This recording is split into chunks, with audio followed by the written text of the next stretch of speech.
You talked about something that I've always said myself, which is it's kind of unfortunate, but you meet a young person, a young guy, you can tell, who had a sturdy father, who didn't. It's nothing against anybody that didn't have that. You can't control what you're born into. There's obviously exceptions, plenty of exceptions. Yeah. Right. I mean, I had no father until I was 3, and I had a man who stepped into that role and took that job over and did a great job. Without him, I wouldn't be the same man. Now, another person that everyone's been talking about lately, who also ironically didn't have a father in his household. In fact, I'm going to tell you the whole breakdown in a minute. It ties right into what Chris said. Is this brother right here? You might know him from Coming to America. And that is him both on the left and the right. His name is Jermaine Fowler. Jermaine was the star of Coming to America, this great, beautiful movie that was just done. And what happened with Jermaine, Chris, was that, once the movie came out, everybody was like, oh, well, who's this guy? He's talented. I'm sure the ladies thought he was handsome. He's a great actor. No question about his talent. No question about who he is or lifestyle, nothing like that.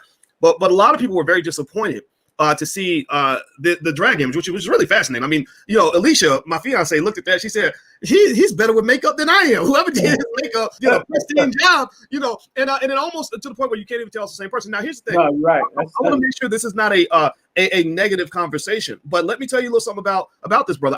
And I read in his story that his two parents, his father's name was Jerome. I don't have his mother's name in front of me.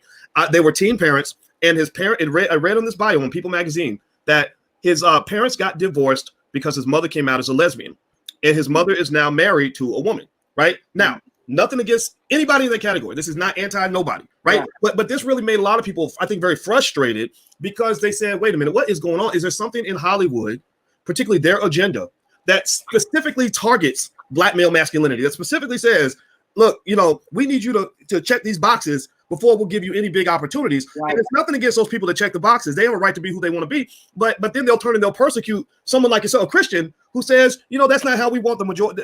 This is not a reflection of the majority of our people. Right. And you're kind of being dishonest with that. That was stunning. I mean, I just watched the movie on Saturday and I enjoyed it. I never would have guessed that one, that brother dressed in drag, but two, if you had shown me that picture, as your wife kind of said, I never would have thought that was him. I could have guessed a million people before I would have guessed him.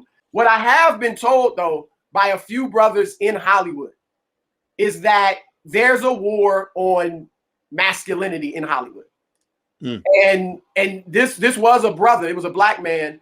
I don't recall him necessarily saying Black masculinity, but just in general, it's somewhat being pushed on the Black community because if you go back a few years, either when Barack Obama was president or right before that, the Black community was kind of viewed as that last bastion that didn't just fully embrace, alternative lifestyles, if you will, right? Because of the influence of the Black church, the Black community was viewed as homophobic. And so I think there has been this push to get, people, get the Black community on board with this.